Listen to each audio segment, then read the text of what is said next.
Hi, this is Culler with AgHires. You could be missing out on great candidates if you're making some common interview mistakes that we're going to go over today. In today's tight markets, job seekers, especially the good ones that you want to hire, are vetting you out just as much as you're vetting them for the job. And if you're having a subpar interview process, you're probably missing out on some top talent. We're going to go over 6 common mistakes that hiring managers make during interviews. The first one is not reading the resume ahead of time.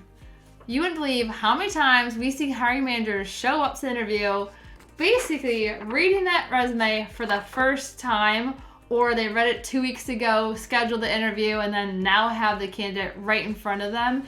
And it is apparent to the candidate that you haven't done your homework.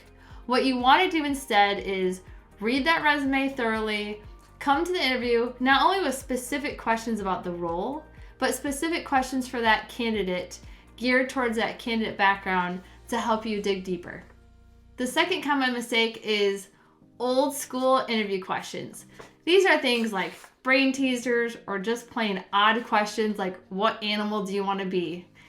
In today's market, our job is to help that candidate feel comfortable in the interview and to dig deeper. If you help them to be more comfortable and you dig deeper, you'll gain more information about their background, skills, and abilities so that you can analyze whether or not that they're a great fit for the role.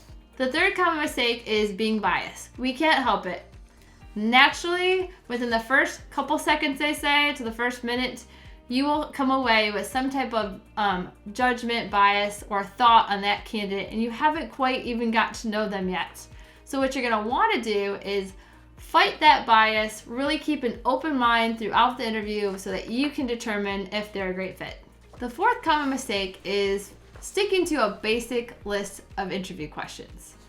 That's great and all, but it will only give you a surface level of their background. What you're going to want to do is get really good at digging deeper, asking those follow-on questions such as, how did you go about doing that? Or what was the result of that? Or tell me more. How did you accomplish that? What was your thought process? This will allow you to gain more information from that candidate so that you can vet them out to see if they're a fit for the role.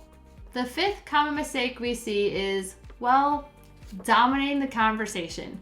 When the hiring manager is really talking too much. It is a back and forth kind of dance, so to speak, on the interview. But if you're talking as a hiring manager more than 50% of the time, you should really be reflecting that you're probably talking too much. Yes, you want to go over the role and the expectations and ask them if they have questions and you answer those questions. But again, if it's more than 50%, chances are you're dominating and need to sit back and listen more and use those follow-on questions to dig a little bit deeper. The sixth most common mistake is basically withholding information. I wouldn't say necessarily on purpose.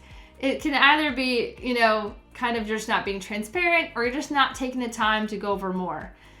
During the interview, you're going to want to share more about the company, what it's like to work there, what's the environment like, and forget about the actual detailed job description.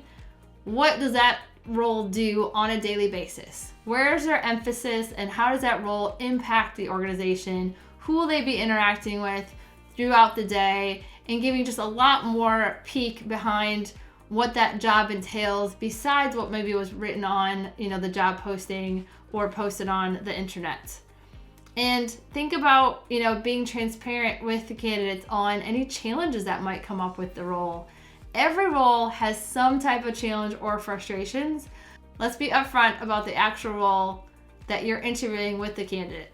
As a bonus tip, don't forget to share with the candidate next steps in the process and be timely with communicating within those expectations and limits that you kind of set.